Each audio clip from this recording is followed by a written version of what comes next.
नमस्कार बंधुरा और आरजी कुकिंग चैनेले आपनादेर सबाइके स्वागत। आज निये हाजिर हये गेलाम।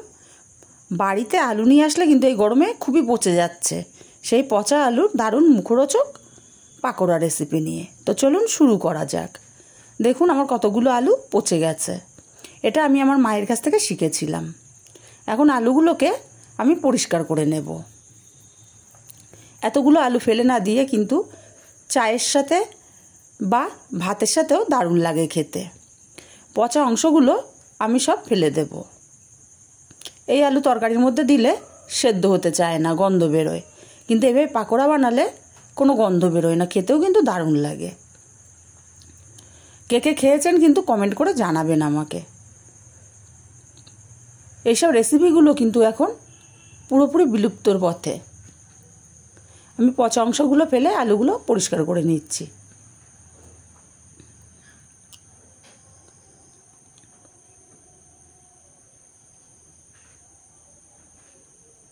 একটা আমি পরিষ্কার করে নিয়েছি, আরও একটা আমি পরিষ্কার করে নিয়ে দেখিয়ে দিচ্ছি। পুরোপুরি পচা অংশটা ফেলে দেব। আমি ছুরি দিয়ে অতটা কাটার এক্সপার্ট নই, কিছু মনে করবেন না, তবুও চেষ্টা করছি আর কি।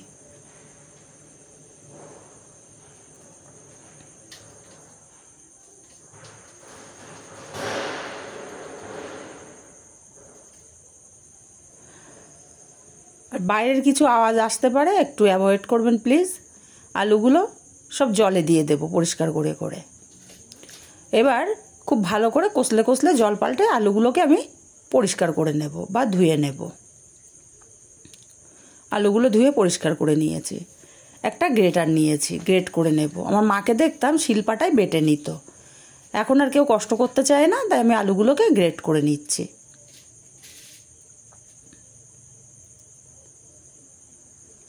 আর আলুগুলো আমি গ্রেট করব আর জলে দিয়ে দেব, যাতে আলুগুলো লাল না হয়ে যায়। অল্প অল্প করে গ্রেট করব আর জলের মধ্যে দিয়ে দেব।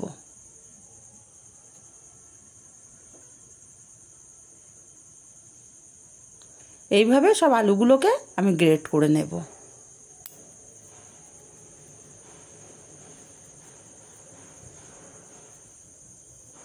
আলুগুলোকে আমি সব গ্রেট করে নিয়েছি। এবার একটা বড় ছাঁকনিতে করে আমি ধুয়ে নেব আলুগুলো। এভাবে ধুতে গেলে আলুগুলো বেরিয়ে যাবে। আলুগুলো আমি ধুয়ে নিয়েছি। এবার ভালো করে নিংড়ে নিংড়ে জলটা বের করে দেব। চেষ্টা করতে হবে যতটা সম্ভব জল ফেলে দেওয়া যায়। আলুগুলো সব আমি জল নিংড়ে নিয়েছি।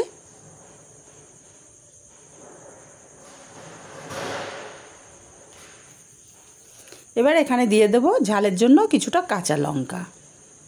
আপনারা চাইলে ঝালের গুঁড়োটাও ব্যবহার করতে পারেন। আমি বেশ কিছুটা পরিমাণে দিয়ে দিলাম কাঁচা লঙ্কা কুচি। আর দিয়ে দেব পেঁয়াজ কুচি, আর দেব রসুন কুচি। আপনারা রসুন কুচির বদলে রসুনটা বেটেও ব্যবহার করতে পারেন।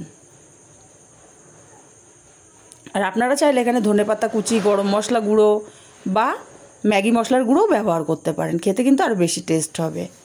দিয়ে দেব হাফ চামচ পরিমাণে হলুদ গুঁড়ো, আর দিয়ে দেব 2 চামচ, বড় 2 চামচ চালের গুঁড়ো। আপনারা বেসন আর চালের গুঁড়ো মিশিয়েও করতে পারেন। আর দিয়ে দেব স্বাদ মতো লবণ।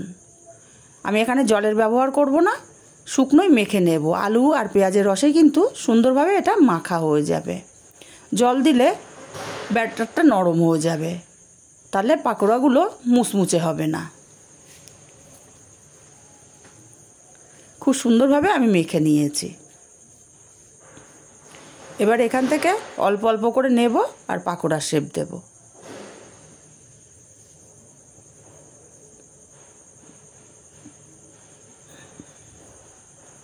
আমি আগে থেকেই গ্যাসে তেল গরম বসিয়েছিলাম।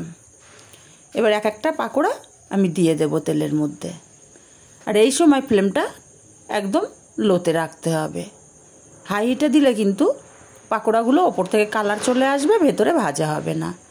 এক পিঠ ভাজা হয়ে গেলে আমি আরেক পিঠ উল্টে দেব।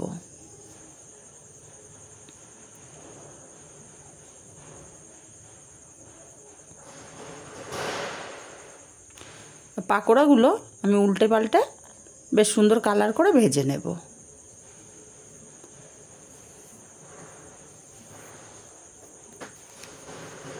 দেখুন সুন্দর কালার একটা চলে এসছে। এরকম গোল্ডেন কালার করে আমি ভেজে তেল ঝরিয়ে তুলে নেব।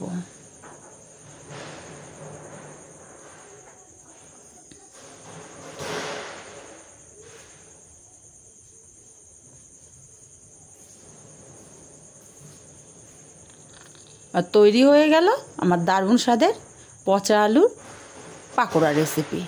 রেসিপিটা কেমন লাগলো কমেন্ট করে জানাতে ভুলবেন না। ভালো লাগলে একটু লাইক ও শেয়ার করতে ভুলবেন না।